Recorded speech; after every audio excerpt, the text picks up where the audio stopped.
মানে সবসময় কমেন্টসগুলো এড়িয়ে যেতে খুব কষ্ট হয়, অনেক সময় অনেক কমেন্টস খুব বেশি হার্শ হয়ে যায়, সেগুলো নিতে পারি না অ্যাকচুয়ালি। তাই সোহার্টো খুব বলে আমাকে এসব নিয়ে অ্যাড্রেস করো না, বলো না, বাট মা তো end of the day. Welcome to the biggest outlet of beyond 6 years. এটা ফুটবল খেলার মতো নয়, this is showroom, C this is showroom. সবই হয়েছে তোমাদের ভালোবাসা, সাপোর্ট অ্যান্ড তার কৃপায় আশীর্বাদে। জয় জগন্নাথ, জয় জগন্নাথ, জয় জগন্নাথ। পুরো বিছানা ভরে যাবে। রেডি নানু রেডি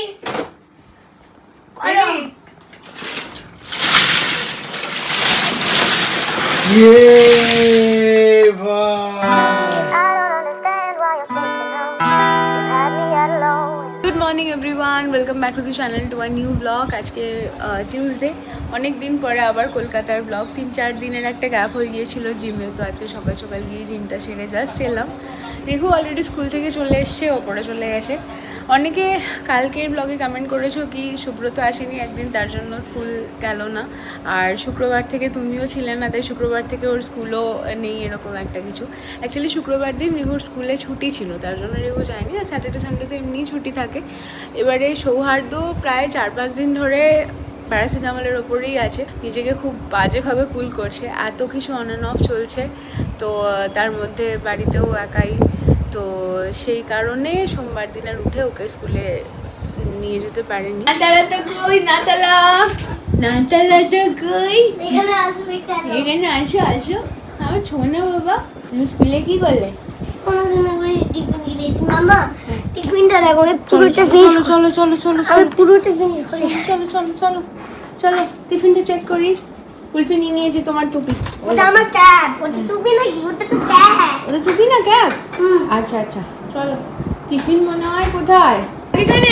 কই কই, বার করো টিফিন বক্স, বার করো। এই তো, তুমি কি ফিনিশ করেছো?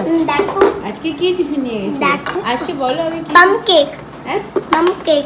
প্যানকেক। প্যানকেক এই যে কালকে এখানে ব্লুবেরি দেবে। এইটা বলেছিল মামা, বানিয়ে দিয়েছিল আজকে প্যানকেক। এইখানে কি আর এটা কি? ও আচ্ছা, ছবিতে এটা ব্লুবেরি তো। আচ্ছা, ওইখানে ব্লুবেরি দিলে তো টিফিন বক্সে থাকবে না, না ওরকম? থাকবে। আচ্ছা চলো চলো, দেখি টিফিনটা খোলো। দেখো, খোলো আমি বলতে পারবো না। দেখি তো, লেট চেক। ওরে বাবা, তো গুড বয় হয়ে গেছে। হ্যাঁ, আমি গুড বয় হয়ে গেছি। হাই ফাইভটা কে দেবে? High five. হ্যাঁ, কালকে আমাকে 4 দিন পরে রিহুর এক্সপ্রেশন দেখে আজকে অনেকগুলো কমেন্টস এসছে, Rihu is becoming more materialistic. দেখো, প্রত্যেকটা বাচ্চার না way of expressing things, opinions or excitements, এগুলো অন্য রকমের হয়। ওর ডেফিনেটলি গাড়ির প্রতি অবসেশন আছে, এটাকে আমি একদমই ডিনাই করছি না, যেটা হয়তো আমরা ইন্ডালজও করি, বিকজ আমি এন্ড অফ দ্য ডে মা, তো আমার মনেই হয় যে ও যেটা ভালোবাসে সেটা নিয়ে যায়।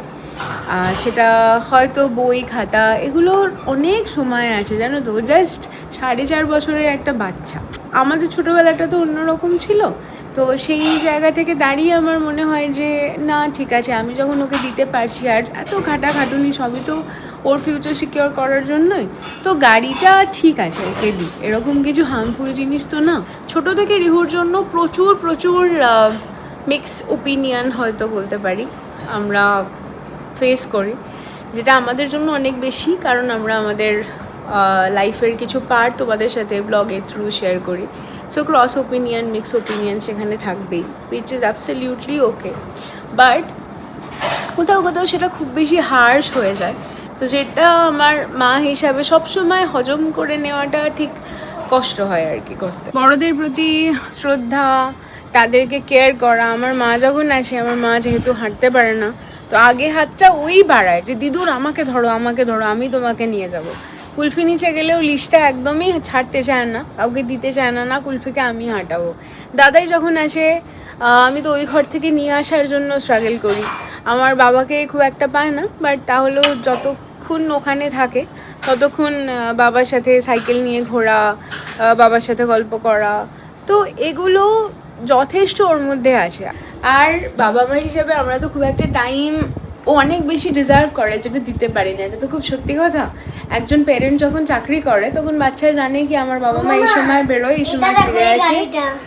বাকি তোমাদের হয়তো একটা ব্লগে মনে আছে আমার মা ম্যাগি খাচ্ছিল না, খাও না দিদুন, মা বানিয়ে দিয়েছে, খাও না দিদুন। একটা বাচ্চা তাকে কিভাবে যে ওইভাবে জাজ করো আমি জানি না, বাট ওটা উইথ টাইম বড় হলে সব ঠিক হয়ে যাবে।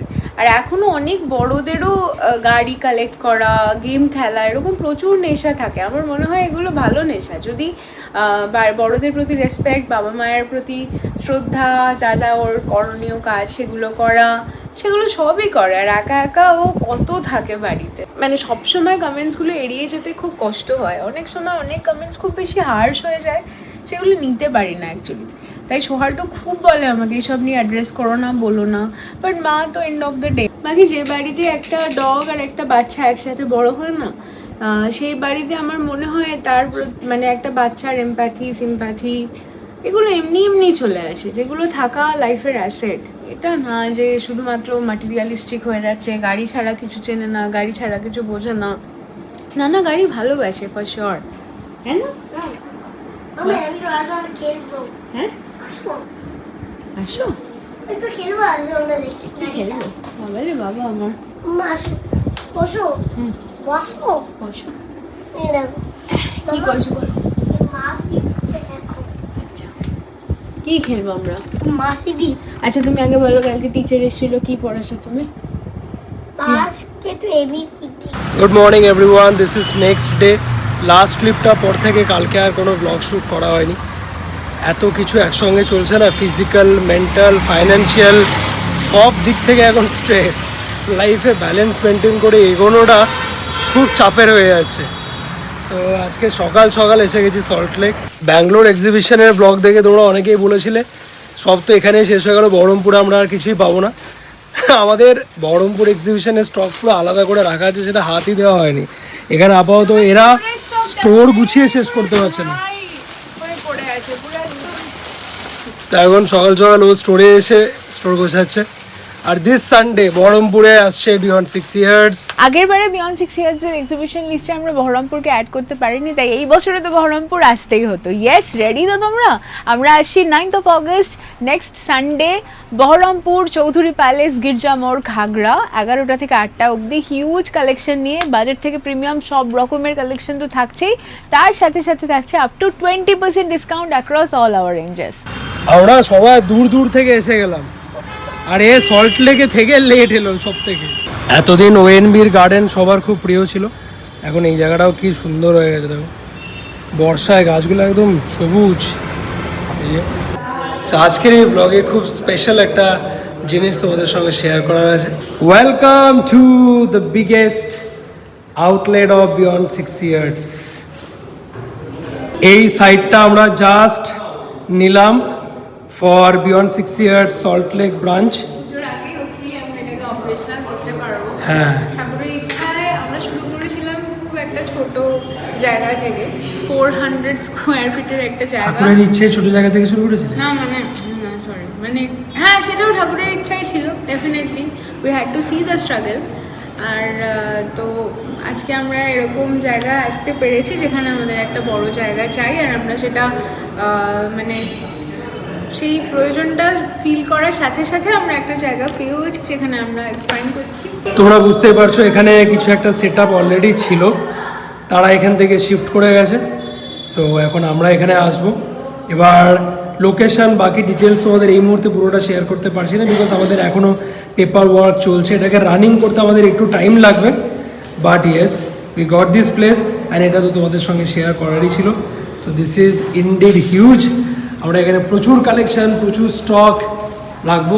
তো ছোট্ট করে তোমাদের একটা আইডিয়া দেওয়ার চেষ্টা করছি। এখানে একটা সেট আপ ছিল, তারা মুভ করার পরে আমরা এই জায়গাটা নিই। আর আমাদের ব্যাডলি দরকার ছিল জায়গার। যারা আমাদের সল্টলেক ব্রাঞ্চে আসতেন তারা সবাই কমপ্লেন করতেন কি এখানে ভালো করে আরাম করে বসে শাড়ি দেখা যাচ্ছে না। তোমরা একটু ভালো ভালো শাড়ি আছে আমার ব্রাঞ্চে, কিন্তু সেগুলো মানে ওই ভালো এক্সপেরিয়েন্সটা দিতেই পারতাম না, খুব জায়গাটা ছোট সবাই এটা বলতো যে তোমাদের সাউদার্ন এভিনিউ ব্রাঞ্চে গিয়ে আমরা আরাম করে দেখতে পারি, শাড়ি কালেকশন দেখতে পারি, বাট এখানে আমাদের একদম স্পেস ছিল না। ওখানে মেয়েরা তো বসে ওদের খাবার জায়গা নেই, সেই কর্নারে ওই ঘুরছি গলিটা যেখানে ওই সৃষ্টিকে রাখা হয়েছিল, মানে ফ্লোরে ধরো রাস চলছে, ওরা একটা সাইডে কোনো রকমে বসে লাঞ্চ করছে। তো কালকে যখন ওদেরকে খবরটা দিলাম, team we got a bigger space for all of us. এটা ফুটবল খেলার মতো নয়, this is showroom, C this is showroom. সবই হয়েছে তোমাদের ভালোবাসার সাপোর্ট অ্যান্ড তার কৃপায় আশীর্বাদে। জয় জগন্নাথ, জয় জগন্নাথ, জয় জগন্নাথ। দায়িত্ব কাঁধে এখন সবার, কেউ সব চোখগুলো দেখো না, চোখগুলো দেখো, কেউ রাত্রে যদি ওর চোখটা দেখাতে পারতাম তো এখনই ওয়েট লুজ করে ফেলেছে। পুজো অবধি हम लोग रुकेगा नहीं भागेगा सिर्फ। একদিকে এক্সিবিশনের প্রেশার, তার উপরে ওয়েবসাইট চলছে আমাদের অপারেশনাল হওয়ার পথেই একদম, আর তার উপরে আমাদের স্টোরও এক্সপ্যান্ড হচ্ছে। আমাদের মোটামুটি এই স্টোরের যা সাইজ, এখানেই আমরা এরপরে সব এক্সিবিশন করতে পারবো। হ্যাঁ, মানে আমার লাইভের যে সেট আপটা, সবাই আমাকে বলতে পারবে তো তুমি আয়নার সামনে কি করে লাইভ করো, মানে রিং লাইটের যে রিফ্লেকশন সেটা সবসময় যে দেখছে তার কাছে মানে বুঝতেই পারছে আমার কি সেট আপে লাইভ হচ্ছে। আর পিছনে একটা ওপেক ব্যাকগ্রাউন্ড ছাড়া শাড়িগুলো ওরকম প্রপারলি বোঝাও যায় না, তো সেটা ঠিক করার জন্য আমরা ওই আমাদের গোডাউন এখন যেখানে আছে ওখানে আমরা একটা ঘাস টাস লাগিয়ে সুন্দর করে সেট আপ বানালাম, বাট সেখানে পুরো ওই ফিল্ম চাদর লাগিয়ে দিয়েছিলাম, সেটাও খুব বাজে ছিল। তো finally we got a place যেখানে আমরা সুন্দর করে একটা ওয়ালপেপার লাগিয়ে লাইভটা করতে পারবো। তো কমেন্টে লিখে জানিও কেমন লাগলো আমাদের এই নতুন জায়গা। এবার এই জায়গাটা ধীরে ধীরে রেডি হবে, এখানে আমরা সুন্দর করে কিছু ইন্টেরিয়ারে কাজ করাবো, আর সোফা টোফা থাকবে, সবাই আরাম করে বসে সাইডে দেখবে, তাই তো? আর অনেক বেশি শাড়ি রাখার জায়গা আছে, সো স্টকও বেশি থাকবে। আর আমাদের যেরকম D6Y আমার মনে হয় এতদিনে এরকম একটা ইমপ্রেশন হয়েই গেছে যে আমাদের কম টাকায় অনেক ভ্যারাইটি থাকে, যেটা সব জায়গায় পাওয়া যায় না। তো আমার মনে হয় সেটার জন্য মানুষ আসেন কি এখানে 2000 টাকার রেঞ্জের মধ্যেও প্রায় 10টা ভ্যারাইটি পাবেন, ভ্যালু ফর মানি রেঞ্জে। মোটামুটি একটা বেসিক লেআউট তো হয়ে রয়েছে, ওখানে আমাদের গ্যাস কাউন্টার হবে যেখানে আছে। আর জায়গাটা এখন যেখানে আছে বড্ড ছোট, ঠাকুরের জন্য এখানে একটা ছোট্ট জায়গা আছে, এইটা আমি একটুখানি বড় করে, যদি আমি জানি না কোন সাইডে এখন অব্দি দেখিনি আর কি, সেটা দেখিয়ে ঠাকুরের জায়গাটা একটু বড় করবো। নিচে একটা ছোট কাবার্ডও লাগবে, যেহেতু ধুনো টুনো সেই প্রচুর জিনিস থাকে। তো আমাদের পেপার ওয়ার্ক কমপ্লিট হয়ে যাওয়ার পরে আমরা সুন্দর করে এখানে পুজো করে তারপরে স্টার্ট করবো। পুজো মানে ভালো করে হোম, এখানে দেখুন ইন্টেরিয়ার তো মোটামুটি সব রেডি আছে, জাস্ট আমাদের নিজেদের মতন করে একটু সাজিয়ে নিতে হবে, রঙের কিছু টাচ আপস করতে হবে, কিছু ডেকোরেটিভস অ্যাড করতে হবে, ready to go. Kurti collection আমরা রাখতেই পারছিলাম না, বিকজ আমাদের কাছে জায়গাই ছিল না। তো কুর্তি, ব্লাউজ সব কিছু থাকবে। এই যে এখানে সুন্দর হ্যাং করা এই জিনিসগুলো দেখো কত সুন্দর, হ্যাঁ একদম প্রিমিয়াম কোয়ালিটি সব। এখানে এরকম হ্যাং করবে, এখান থেকে নিয়ে তোমরা এখানে ফেলে সুন্দর দেখতে পারবে। ট্রায়াল রুম দিস টাইম, এখানে এসে তোমরা ট্রায়াল করে সবটা মানে বুঝে শুনে ঠিক করে। হ্যাঁ, আমাদের ছোট একটা কিচেনও থাকবে, আমরা কফিও খাওয়াবো সবাই। এখানে বড় বড় JBL এর স্পিকারও আছে। এবারে পুজোর কেনাকাটা আসার সময় তোমরা ঢাকের আওয়াজ শুনতে পারবে, লাইভ এখানে ঢাকি চলবে। পুজোর টাইমে তোমরা ছুটিয়ে থাকবে, তুমি তাহলে একটা কাজ করো, রেস্টুরেন্টে আমরা ঢাকি থাকবো, নিচে প্যান্ডেল এমনি হবে, ওইখানে তুমি এসে শুনো। এদের এই মুভমেন্টের কারণে আমার আর আরিয়ানের অফিসের আর কোনো স্থায়ী ঠিকানা হচ্ছে না, এই নিয়ে আমাদের 4 নম্বর শিফটিং। বাট আপাতত এটা মনে হচ্ছে একটা ভালো জায়গা হবে, কে আরিয়ান? বিলকুল ইয়ে আচ্ছা জায়গা মিল রা কে? এই দেখো এই সমস্ত জিনিসপত্র এখানে ছিল, আর বেশ ভালো কন্ডিশনে, একদম সুন্দর কন্ডিশনে আছে। চাবি মিল গিয়া দোস্ত। এই যে এখানে লাঞ্চ হয়ে গেল, ভাত ডাল মাছ বাঁধাকপি। টাইমের খুব অভাব চলছে, বাড়ির সাথেও কোঅর্ডিনেট করছি। রিহুটার ডান্স ক্লাস আছে 5টা থেকে, আর এখানে প্রায় 2.5 ঘন্টা বসে আছি আমরা। বিকাশ ভবনে একটা কাজ ছিল, সেটা ফাইনালি হলো, আর বৃষ্টি পড়ছে, পুরো সামনেটা জল জমে গেছে, কি যে অবস্থা। 1 ঘন্টা বৃষ্টিতে চারিদিকে জল জমে গেছে দেখো। এখন না বারবার এই জায়গাটাতে আসতে ইচ্ছা করছে। আবার আমি এখানে এলাম, কেউ নেই এই মুহূর্তে, জাস্ট একটু প্ল্যান করছি কোথায় কি করা যায়। এই র্যাকগুলোতে এখন সাজিয়ে রাখা হবে আমাদের বহরমপুরের স্টক। একের পর এক এখানে আনপ্যাকিং হচ্ছে। নতুন স্টক এন্ড কোয়ান্টিটি দেখো, জাম কাঁথা, এটা মনে হয় আমরা লাস্ট পয়লা বৈশাখে রেডি করতে পেরেছিলাম, তারপর থেকে থান দেওয়া ছিল। মানে এই কাঁথার কাজগুলো করতে প্রচুর টাইম লাগে। তো ফাইনালি আমরা লাকিলি পুজোর আগে আগে একদম এক্সিবিশনের আগে আগেই পেয়ে গেছি এটা। আর একটা জিনিস, এটা আমি একটু দেখাবোই, ও আমাকে বলছে না শাড়ি শাড়ি ব্লগ ভালো লাগে না, তো এটা আমি দেখাবোই। এটা আমাদের ভাইরাল ইক্কত পোচম পল্লী সেমি ভার্জন, জাস্ট দেখো, দ্যাট টু গঙ্গা যমুনা বর্ডারে। এটার প্রাইসটা বলবো আমি একটু? হ্যাঁ, 1800 টাকা অনলি। কত? 1800। এই যে তোমার পুজোর গিফট হয়ে গেল। আজকে এমন বৃষ্টি হয়েছে, আমরা প্রায় 45 মিনিটস ওখান থেকে বেরোনোর পরে টেকনোপলিস সিগন্যাল ক্রস করতে লাগিয়ে দিলাম, এত ট্রাফিক। এ বাবা, সামনে কি অবস্থা! মানে গাড়িগুলো সাজাবো। আজকে আমরা নানুর একটা ট্রেজার খুঁজে পেয়েছি, আমি এতদিন ওকে দিইনি। যেটা মাম্মা লুকিয়ে রেখেছিল। এই যে নানু, আমরা ট্রেজার হান্ট হয়ে গেছে আজকে। হ্যাঁ, ওটা দাও। কি আছে? অসীম করেছে নিখাল। তুমি জানলে কি করে ওখানে আছে? ওর গাড়ি আছে ওই মধ্যে। কে বলেছে তোমাকে? দেখো, হাত দাও, হাত দাও। সো হেভি নেই, দেখো। নিচে নামো, নিচে নামো। এই হাত দাও। Only two you said. দুটো, যে কোনো দুটো বলো। এইটুকু। ওইটা ব্যাস, ডান। আর না, আমাকে এতক্ষণ বলছিল সাজাবো, সাজিয়ে গুছিয়ে রেখে দেবো। সাজিয়ে রেখে দেবো কিন্তু, হ্যাঁ। মনে আছে তো? আমাকে এতক্ষণ বললো, তুমি কেন দেখালে? আমি দুটো দিয়ে ওকে বানিয়ে নিয়েছিলাম। এই না, না, এখন গুছিয়ে রেখে দেবো কিন্তু, সাজিয়ে রেখে দেবো। তুমি এগুলো সরাও, এগুলো সরাও, এগুলো এখানে রাখো। এ ভাই, পুরো ঢালবে? এ বাবা, এগুলো আমার সিক্রেট ছড়িয়ে ছড়িয়ে এর মধ্যে রাখা। পুরো বিছানা ভরে যাবে। রেডি? নানু, রেডি?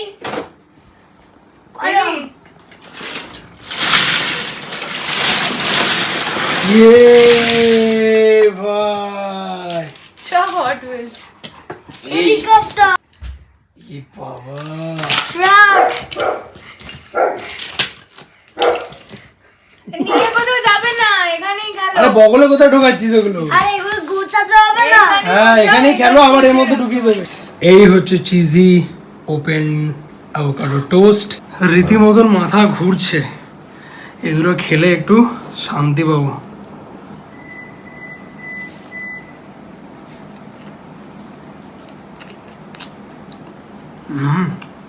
বাবা, এতটা খেয়ে আমার পুরো পেট ভরে গেল, আর ডিনার কি করে করবো? আর এখানে একজন ডিনার করছে। রাত্রে এখন 11:15 অ্যান্ড এই আমার এখানে এডিটিং কমপ্লিট হয়ে গেল। এবার তোমাদের বলি, আমাদের আউট অ্যান্ড বিয়ন্ড নিউ সাইটের প্ল্যানিং তো আমাদের ছিল অনেক দিন ধরে। সেটার জন্য মোটামুটি আমরা প্রিপেয়ারও ছিলাম সমস্ত দিক থেকে, তো সেটার কাজ স্টার্ট হয়। এবার নতুন যখনই একটা কাজ স্টার্ট হয় না, অনেক টেনশন মাথায় থাকে। তার মধ্যে হঠাৎ করেই বিয়ন্ড 6 ইয়ার্সের যে এক্সপ্যানশনের স্কোপটা, এটা না আমাদের সামনে হঠাৎ করে এলো। এটার জন্য আগের থেকে কোনো প্ল্যানিং ছিল না। এবার যখন আমাদের সামনে এলো, তখন আমরা আর এটাকে ছাড়তে পারলাম না, বিকজ একবার ছেড়ে দিলে পরে হয়তো আর পেতাম না। আরও অনেক কিছু ফ্যাক্টর আছে, সেটা তোমরা পরে বুঝতে পারবে যখন পুরোটা আমরা শেয়ার করবো। So we had to take this opportunity. এবার না মাথার উপরে একটা হিউজ প্রেশার, আর যারা চোখ মুখে তোমরা বুঝতে পারছো, মানে সবটা সামলাতে পারবো কি পারবো না মাঝে মধ্যে ভেবে না গা হাত পা মতন ঠান্ডা হয়ে যাচ্ছে। আর আমাদের কি হয়, আমরা তো যা ডিসিশন নিই দুজনেই ভেবেচিন্তে একটা ডিসিশন নিই, তো ঠিক হচ্ছে না ভুল হচ্ছে মাঝে মধ্যে সেটা বুঝতে পারি না। আর ঠিক করে দেওয়ার মতনও সেরকম কার সাথে ডিসকাস করবো আর কি, তো একটা প্যানিক ডেফিনেটলি থাকে। এনিওয়েজ, ঠাকুরের কাছে প্রার্থনা করি তোমরাও প্রে করো কে যেন সামলে উঠতে পারি পুরোটা। আর আজকের এই ব্লগটা যদি ভালো লেগে থাকে, then please like, comment, share, subscribe. See on the next one. Till then take care, good night.